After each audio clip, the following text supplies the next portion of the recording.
It's on Thursday, okay? Coming up quick here.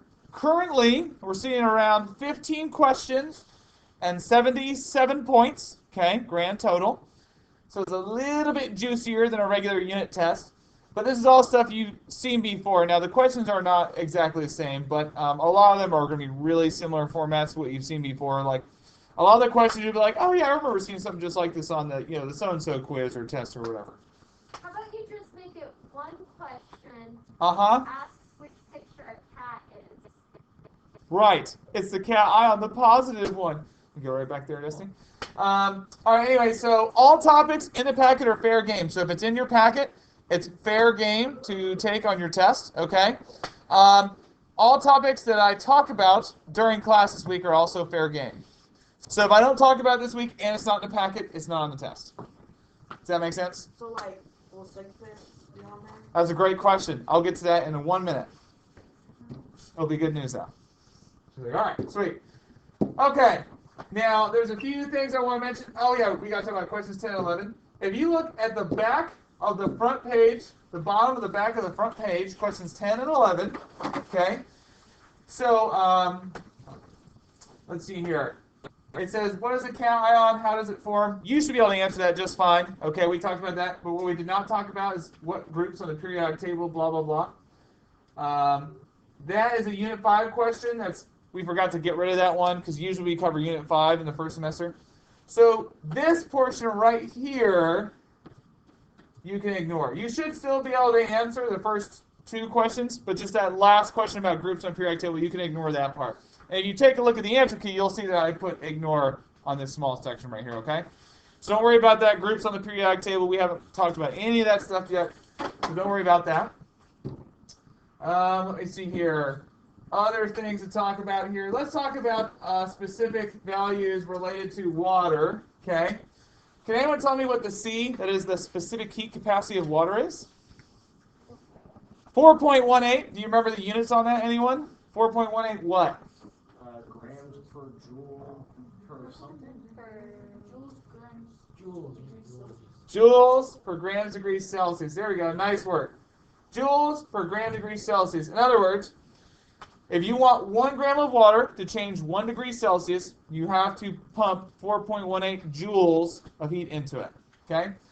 And if you want it, if I rewrote this with where it's a little bit more how you might write on your paper, it's joules per grams times degrees Celsius. That's how it'd be written. Sometimes when I type it, it doesn't look quite like you would write it, but. What about the density of water? What's that? 1.00 what? Grams? Grams? Milliliters? Which one is it? Grams per centimeter cubed. Oh, we're so close. Grams per milliliter. You got it. There we go. Grams per milliliter. And because it's a liquid, we want milliliters. Now, they should numerically be the same value, but we want to make sure liquids are in milliliters. Nicely done. All right. Let me see here. Jasmine, let me get this one for us. Objects with a density that's more than 1 will always what in water? Sink. You got it. And objects with a density less than 1 will always float. And last but not least, I'm not going to... Huh?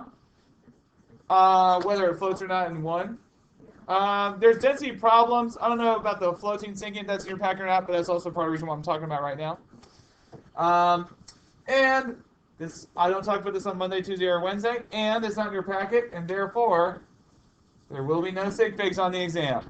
No sig figs on the exam. So 2 sig figs times 6 sig figs, doesn't matter what that is because you don't need to worry about it on your semester exam. Does that make sense? What about like the other math problems like that? Was it like, 3 sig figs plus it? Nope, nothing with sig figs at all. About, like, the joules and like the... Oh, Q equals MC delta T, that's in the packet. D equals M over V, that's in the packet. You just might not have gotten to it yet, but it's in there, yep. Yep. So your math stuff with thermochem and density, that will be in there. But when you're done with your calculation, you do not need to worry about how many sig figs it has to have at the end of the calculation. Does that kind of make sense? Nice, okay. Sig figs would have murdered my grade. Ha ha. That's a fun comment. Those are our remote kids. All right. Now, are there any questions? And remote folks, you can feel free to speak up right now. Are there any questions that anyone has about any part of the review packet so far? Number 3. Okay. All right, so that is differentiate between an atom and an ion. Can someone tell me the difference between the two? Spade? An atom is a pure element with a neutral or no charge. Yes, atoms are neutral. Atoms are neutral. So if I say a carbon atom, you are forced to assume it is neutral. If something's neutral there, Mr. Spade, what does it tell us about its number of protons and electrons? They're equal to each other. Yep. So that means the number of protons must be equal to the number of electrons because they all cancel out, giving it a neutral or zero charge. What does an ion mean? Who's asking me? Whoever wants to. Or Yep, it's charged. So an ion must be charged in some way. So it's charged. It could be positive or negative because we haven't specified what kind of ion. And this also means that the number of protons does not equal the number of electrons. We don't know if it's more protons or more electrons. That depends on whether it's a cation or an anion. But we know that they're not going to be the same number. Okay? No problem. What other questions do people have? Anything on the semester packet so far? Anything? 6. All right? Oh, precipitates. You guys remember my really bad joke? If you're not part of the solution, if you're not part of the solution, you're part of the precipitate, right? All right? So when you pour a couple solutions together and they form a new chemical, if that chemical is not soluble, it will precipitate out of the solution. So you guys remember when I poured a couple things together, I got a bright yellow powder showed up out of nowhere? That was a precipitate. Yep. I like when you split it and we put the juice in the same thing. Yeah, that was another example. That was a magnesium hydroxide precipitate. Yep, it was like a white kind of chalky powder. Yep. So Yep. insoluble. Absolutely. They would not form if they were soluble. They would just stay in solution. But because they were insoluble, that's why we can see them in the first place. Is because they fall out of that solution. Yep. Is that a chemical or physical change when we have a precipitate? Definitely chemical. Yep. Absolutely. It's a new substance being formed. All that good stuff.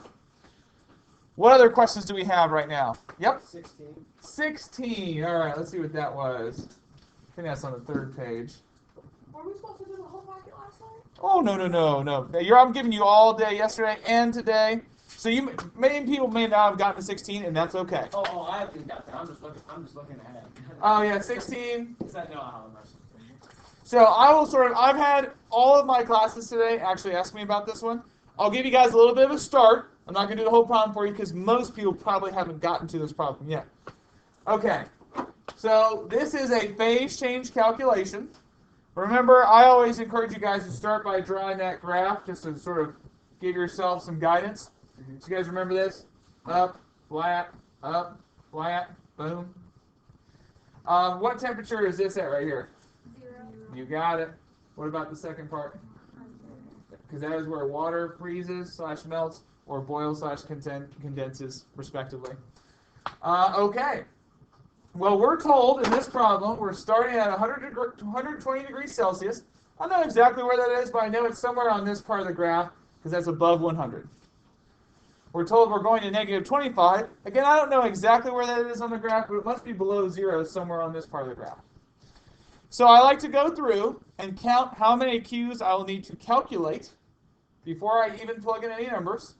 So if you're counting with me as I'm on the graph, I have to calculate 1 section, 2, 3, 4, 5. So it looks like there are going to be 5 total Q's I need to calculate. So this is where I like to write out all 5 of my Q's ahead of time. Whoops. 5 comes after 1, doesn't it? There we go. Q2, Q3, Q4, and Q5. Now, some things to remember. When we're looking at sections where there's a temperature change, so that would be like this guy, and this guy. Okay, that's where we're looking at our Q equals MC delta T. So Q equals M cat, because there is a temperature change, right? The temperature changing in these 3 sections.